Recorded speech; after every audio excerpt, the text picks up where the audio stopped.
charge densities, linear charge density, that is lambda. If charge is distributed in one dimension, charge is distributed in one dimension, that is along a line, then charge per unit area, charge per unit length, then charge per unit length is known as linear charge density. Linear charge density. Okay, अब देखिए जैसे ये कि आपके पास ये एक length है, आपने क्यू चार्ज दिया तो बेटा कूलम्स लॉ में हम जो क्यू चार्ज देते थे वो एक पॉइंट पे रुक जाता था। ये चार्ज क्यू पूरी तरीके से इसमें यूनिफॉर्मली डिस्ट्रीब्यूट कर गया। जैसे आप अपने स्कूल में शरारत करते हैं, आगे वाले बच्चे की शर्ट पे पेन टच कर देते हैं और फिर देखते हैं थोड़ी देर में वो इंक जो है वो पूरे सरफेस पे फैल जाती है। तो वैसे ही अगर मान लिया आपके पास कोई वायर है, लाइन है, उस वायर के आपने किसी एक पॉइंट को चार्ज दिया, वो चार्ज वहां पे ना स्टे करके पूरी लेंथ पर यूनिफॉर्मली डिस्ट्रीब्यूट कर जाए, तो उसे हम फिर चार्ज नाप कर हम फिर लीनियर चार्ज डेंसिटी मेजरमेंट करते हैं और लैम्डा की वैल्यू होती है Q अपॉन L। ठीक है, the SI unit of lambda is coulomb per metre, coulomb per metre. दूसरा कॉन्सेप्ट, दूसरी charge density, surface charge density, surface charge density, इसे हम सिग्मा लिखते हैं। If charge is distributed in two dimension, आपको इसे मैं बहुत कायदे से पढ़ा चुका हूं, one dimension, two dimension, that is along a surface, along a surface, then charge per unit area, then charge per unit area is known as surface charge density, surface charge density, right. अब जैसे देखो ये है, आपने Q charge दिया इसको, ये uniformly हर direction में डिस्ट्रीब्यूट कर गया। ठीक, मैं आपके समझाने के लिए तीर बना रहा हूं। इस तीर का मतलब ये है कि आपका ये जो क्यू चार्ज है ये एक पॉइंट पे कॉन्सेंट्रेटेड नहीं, ये पूरे सरफेस पर फैल चुका। तो पूरे सरफेस पर जब फैल गया तो इस फार्मूले के हिसाब से सिग्मा इसको लिखते हैं। सिग्मा की वैल्यू क्या है? Q upon area of the surface. The SI unit of sigma is coulomb per metre square. एक तीसरा सरफेस चार्ज डेंसिटी के बाद तीसरा आपका आएगा volume charge density, volume charge density. And what is volume charge density? It is rho, subtended. If charge is distributed, if charge is distributed in 3 dimension, आप जानते हैं 3 dimension का मतलब, ईमानदारी से बताइएगा, बता चुका हूं आप लोगों को। 3 dimension, that is along the volume, किसी वॉल्यूम में हो, then charge per unit volume, charge per unit volume is known as volume charge density, right. तो अब इसका भी एक फिगर समझ लो। जैसे तुमने क्यू चार्ज ऊपर से इंसर्ट किया, ये क्यू चार्ज सेंटर पे नहीं जाकर बैठ जाएगा, ये आराम से हर तरफ फैलेगा, जैसे आजकल कोरोना फैल रहा है, और ये पूरे सरफेस पर पूरे वॉल्यूम में डिस्ट्रीब्यूट हो जाएगा। तो इस तरीके से रो का फार्मूला Q अपॉन V आता है। The SI unit of rho is coulomb per metre cube. Now you are ready to take up for the Gauss theorem because you already learned all the basic concept needed to explain the Gauss theorem. That is area vector, that is solid angle, that is electrical flux and that is charge density. इन चारों के बाद अब हम लोग Gauss theorem की तरफ बढ़ेंगे। तो वीडियो को पॉज कर इसे भी नोट कीजिए। हम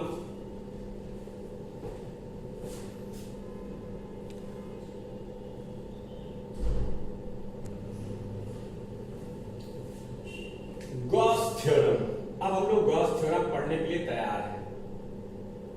गॉसेस थ्योरम, ठीक।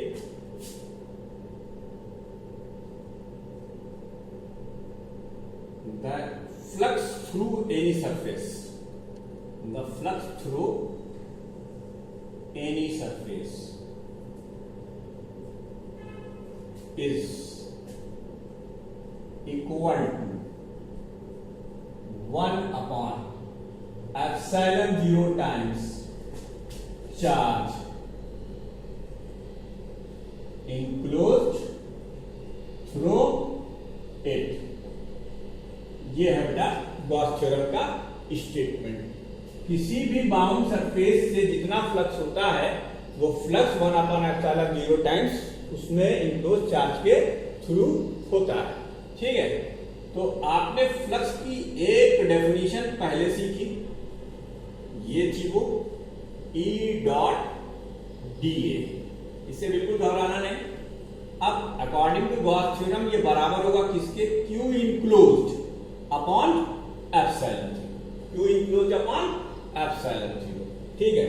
अब मान लो कि तुम्हारे पास ये एक बंद सरफेस, क्लोज सरफेस, इसमें एक चार्ज Q1 है, एक चार्ज Q2 है माइनस का, एक चार्ज Q3 है प्लस का, एक चार्ज माइनस Q4 है, एक चार्ज प्लस का Q5 है। तो अब अगर इस सरफेस के लिए तुम फ्लक्स लिखोगे तो तुम्हें फ्लक्स लिखने के लिए ये वाले पोर्शन की जरूरत नहीं पड़ने वाली। क्यों? क्योंकि फाई सी की वैल्यू तुम सीधे सीधे लिख सकते हो 1 upon epsilon 0 times Q1 positive है, Q3 पॉजिटिव है, Q5 पॉजिटिव है और Q2 और Q4 नेगेटिव है। ये होगी वैल्यू, राइट बेटा, ये गॉस थ्योरम। अच्छा, अब गॉस थ्योरम में तुम एक बात गौर करो, ये independent of shape of geometry है। तो हम 2-3 पॉइंट नोट करा लें, लेकिन उससे पहले तुम्हें बताता हूं, ये जो E है, E it is due to all the charges in the region, it is due to all the charges in the region, whether they are enclosed or not by any surface, ठीक है। ये E को इससे मतलब नहीं, जैसे मान लो कि यहां पर एक चार्ज और होता है Q4, अरे Q5, Q6, एक चार्ज और होता है Q7, इस पॉइंट पर तुम्हें इलेक्ट्रिक फील्ड निकालनी होती। ये आईएससी में पूछा गया क्वेश्चन, तो तुम क्या करते, इलेक्ट्रिक फील्ड क्या कहते सिर्फ इन तीनों के थ्रू होगी, जो अंदर वाली सरफेस है उनकी इलेक्ट्रिक फील्ड नहीं होगी। नहीं बेटा, ऐसा बिल्कुल नहीं है। जैसे मान लो कि यहाँ पर एक चार्ज और एक Q8, तो इलेक्ट्रिक फील्ड इस पॉइंट पर इन ऑटो चार्ज के थ्रू होगी, जबकि हम अगर इलेक्ट्रिकल फ्लक्स की बात करेंगे तो वो सिर्फ इन पाथ के थ्रू होगा। इसे याद रखना, ठीक है। अच्छा, अब यहीं पर तुम्हें एक छोटा सा सवाल करके दिखाते हैं जो कि इंपॉर्टेंट है। फाइंड द फ्लक्स, देखो, find the flux for the given geometries, for the given geometries, ठीक। देखते जाना गौर से, हम हमने क्या बनाया, ये फिलहाल एक स्क्वायर, फिर इसी के ऊपर हमने एक और स्क्वायर बना दिया, ये दूसरा स्क्वायर बन गया। ठीक, ये दो स्क्वायर हो गए, ये सेंटर हो गया क्यों, मान लो इसमें 4 क्यूब। तो इसमें नेट फ्लक्स कितना होगा बेटा, नेट फ्लक्स मान लो इसकी साइड ए है, यू इस फार्मूले से देखो इस पूरे क्यूब में चार्ज कितना है, क्यू है। तो अब नेट फ्लक्स सीधे सीधे तुम क्या लिखोगे, फाई ई की वैल्यू होगी क्यू अपॉन एप्सिलॉन 0, है ना। ठीक है, नेट फ्लक्स क्या होगा, क्यू अपॉन एप्सिलॉन 0। और अगर कहा जाए flux through one face, flux through one face, flux through one face क्या होगा बेटा, फ्लक्स थ्रू वन फेस कितने फेस होते हैं क्यूब में, 6, 1 2 3 4 5 6, उसके पीछे वाला 6 सरफेस है। तो यूनिटरी मेथड के हिसाब से फ्लक्स थ्रू वन फेस क्या हो जाएगा, 6, वो क्यू बाई 6 एप्सिलॉन 0। अच्छा, तुम्हारा कंफ्यूजन एक दूर करना चाह रहा था, मेरा मकसद ये सवाल बताने का ये नहीं था। एक और एग्जांपल देखो इसी में, कि अगर मान लो तुम्हारे पास ये हो, ऐसे ही हमने एक क्यूब लिया हुआ है, लेकिन इस बार फिलहाल हमारी साइड जो है वो a/2 है, तो क्या तुम्हें लगता है कि फ्लक्स में कुछ फर्क पड़ेगा? भाई देखिए, चार्ज यहाँ भी क्यू है, चार्ज यहाँ भी क्यू है, तो कोई फर्क पड़ेगा? बिल्कुल नहीं। इसका भी नेट फ्लक्स, इसका भी नेट फ्लक्स फाई ई की वैल्यू क्या हो जाएगी, Q upon epsilon 0। That is, अब यहां से कंक्लूजन निकला कि that is flux through any closed surface is independent of the geometry. That is flux through the, that is flux through any closed surface is independent of geometry. ठीक, note कर लीजिए। तो Gaussian theorem लिखने के लिए आपकी 1 number, 3 number में अगर इससे क्वेश्चन आया तो वो आएगा state and prove Gaussian theorem. तो अब हम अगला हेडिंग हमारी वही होगी। वीडियो को पास करके इसको भी नोट कर लीजिए।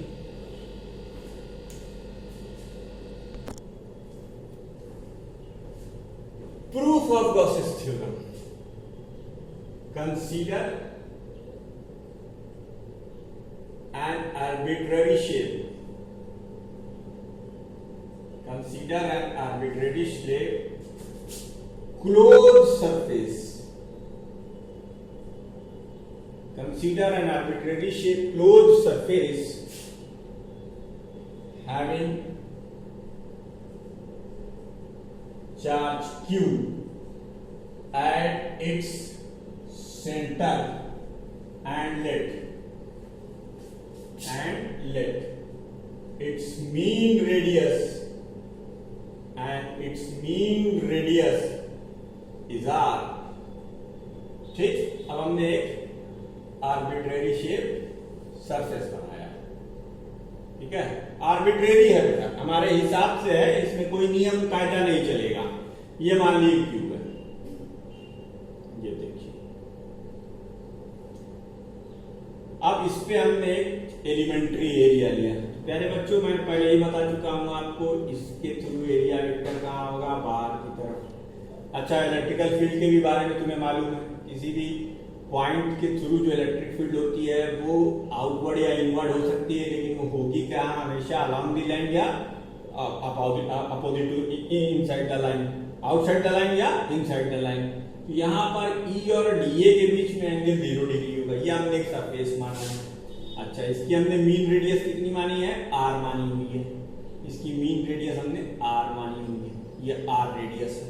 ठीक है बेटा, तो अब हम लोग लिखेंगे flux through elementary surface, flux through elementary surface,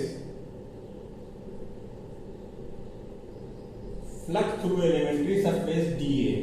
ये हमारा छोटा सा एरिया वेक्टर है। ठीक है, flux through elementary surface d A, d phi E is equal to E dot d A. आप देख सकते हो कि ई और डीए के बीच में cos 0 डिग्री का एंगल है, क्योंकि दोनों लाइनें एक दूसरे के पैरेलल हैं। E d A cos 0 degree, that is E d A. ठीक, ये हो गया आपका स्टेप नंबर 1 प्रूफ करने के लिए। हमने क्या किया, छोटे सा एरिया सरफेस पर लिया और लेकर flux through elementary surface area d A at surface at arbitrary surface, लिख देता हूं यार, एट आर्बिट्रेरी सरफेस।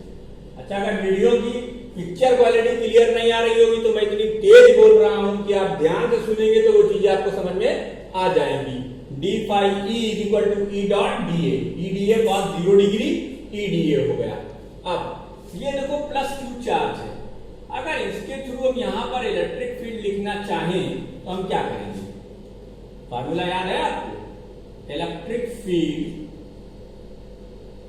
मान लो ये पॉइंट पी है, सरफेस का point, electric field at point P due to charge Q at O। क्या फार्मूला होगा? E is equal to 1/4 pi epsilon 0 Q upon R square. ये हो गया equation number 2। Substituting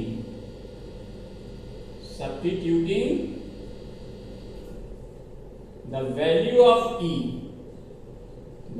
of E from 2 in 1, तो क्या हो गया ये?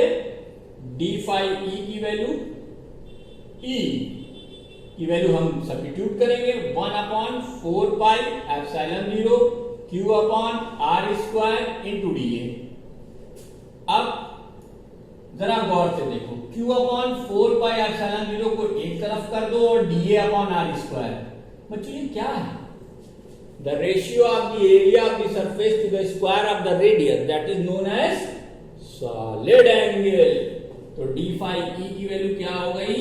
d phi e की वैल्यू हो गई Q upon 4 pi epsilon 0 into d omega. अब net flux through the surface, तो फाई ई की value integration d phi E. इससे डरना बिल्कुल नहीं, देखो कितना आसान है, क्योंकि Q अपॉन 4 पाई एप्सिलॉन 0 तो वेरिएबल है ही नहीं, तो हमें इसे साइन ऑफ इंटीग्रल के बाहर निकालना ही पड़ जाएगा और यहां पर हम डी ओमेगा लिखेंगे। अभी जब हम आपको फ्लक्स बता रहे थे तो हमने कहा था what ever be the shape of the surface, if it is closed then it will have sustain an angle of 4 पाई। वैसे तो फिलहाल ये एंगल डी ओमेगा है इसके लिए, लेकिन अगर पूरे सरफेस के थ्रू सेंटर पर एंगल लोगे तो कितना हो जाएगा? इसकी वैल्यू 4 पाई। तो Q upon 4 pi epsilon 0 into 4 पाई। 4 पाई से 4 पाई कैंसिल, ये क्या हो गया? Q upon epsilon 0। क्या यही गॉस थ्योरम है? बोलो भाई, यही गॉस थ्योरम है ना? प्रूव हो गई। तो स्टेप क्या था? पहले हमने एलिमेंट्री फ्लक्स लिखा, इलेक्ट्रिक फील्ड की वैल्यू लिखकर सब्स्टिट्यूट की और नाग बाबा को इंटीग्रेट कर दिया और कुछ नहीं किया। वीडियो को पॉज कर इसे भी नोट कीजिए।